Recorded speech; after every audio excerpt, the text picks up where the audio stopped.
신문 읽어준 남자입니다. 이재명 대표에 대해서 의총장에서 성토가 쏟아졌습니다. 민주당의 총선 목표가 뭐냐? 이 대표 사당화가 아니냐라는 노골적인 비판도 나왔습니다.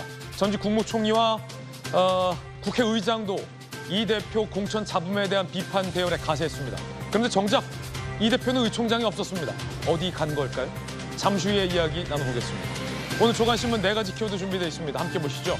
먼저 첫 번째 키워드부터 공개하겠습니다. 첫 번째 키워드는 바로 이겁니다. 구속. 동아일보 일면 기사인데요.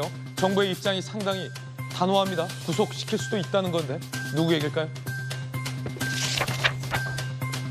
병원 복귀 거부 주동자, 배후 세력은 구속 수사하겠다. 전공의들이 정부의 의료 현장을 이탈하지 말라라는 진료 명령을 어기고 있습니다. 휴대전화를 끄고 잠적한 전공의들도 상당수에 달합니다. 그 사이에 수술을 앞둔 암 환자, 출산을 앞둔 임산부들은 수술대를 잡지 못해서 발만 동동 구르고 있습니다.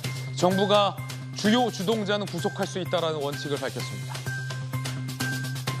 그러자 의사협회에서 이 사태의 주동자는 정부다라고 강하게 맞서고 나왔습니다. 국민들만 피해보고 있습니다. 이어서 다음 키워드입니다. 두 번째 키워드는 이겁니다. 저주, 한국일보 3면 기사입니다.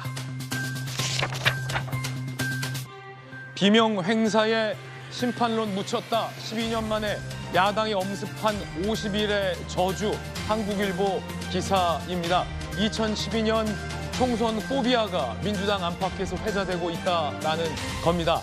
당시에도 정부 심판론이 싹 사라졌습니다. 선거판에서 민주당의 공천 잡음 때문에 그때처럼 지금도 야당이 오만하다라는 비판이 나오고 있다는 게 오늘 한국일보 기사입니다.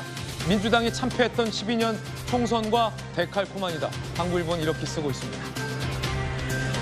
이 문자에서 정세균, 김부겸 두 민주당이 배출한 전 총리들도 이 대표의 공천 잡음을 비판하는 내용 실렸습니다. 이어서 다음 키워드입니다. 세 번째 키워드는 이겁니다. 폭발, 경향신문 일면 기사입니다. 이재명이 바로 잡아야 한다. 두 전직 총리도 폭발, 바로 이 기사입니다. 정세균, 김부겸, 그리고 국회의장인 문희상 전 의장도 비판에 가세했습니다. 이 공천은 안 된다라는 겁니다. 불공청 논란 일고 있는 가운데 민주당의 원로들도 이 대표를 결국 비판하고 있습니다.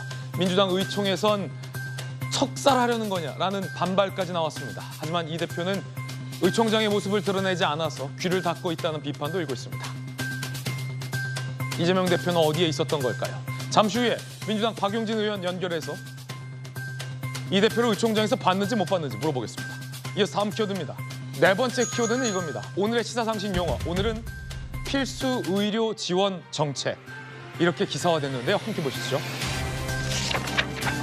정부가 의사들을 강하게만 몰아붙이느냐? 정부 설명은 그게 아니라는 겁니다. 필수 의료 지원 정책을 정부가 떡하니 마련해 놨다는 거죠. 이달 초에 10조 원을 들여서 비인기 과목, 내과, 소아과, 산부인과, 응급의학과 등 필수 진료과의 수가 문제 올려주겠다는 거예요. 지방병원의 수가 문제, 대폭 인상 지원하겠다. 그런데 어제 의사단체가 이를 거부했습니다. 그래서 정부의 지원책마저 의사들이 거부하고 있다는 논란이 일고 있습니다. 정부에서는 도대체 뭐 때문에 지원해주겠다라는 것도 거부하느냐, 이유를 좀 밝혀달라라고 답답해하고 있습니다. 지금까지 신문 읽어준 남자였습니다.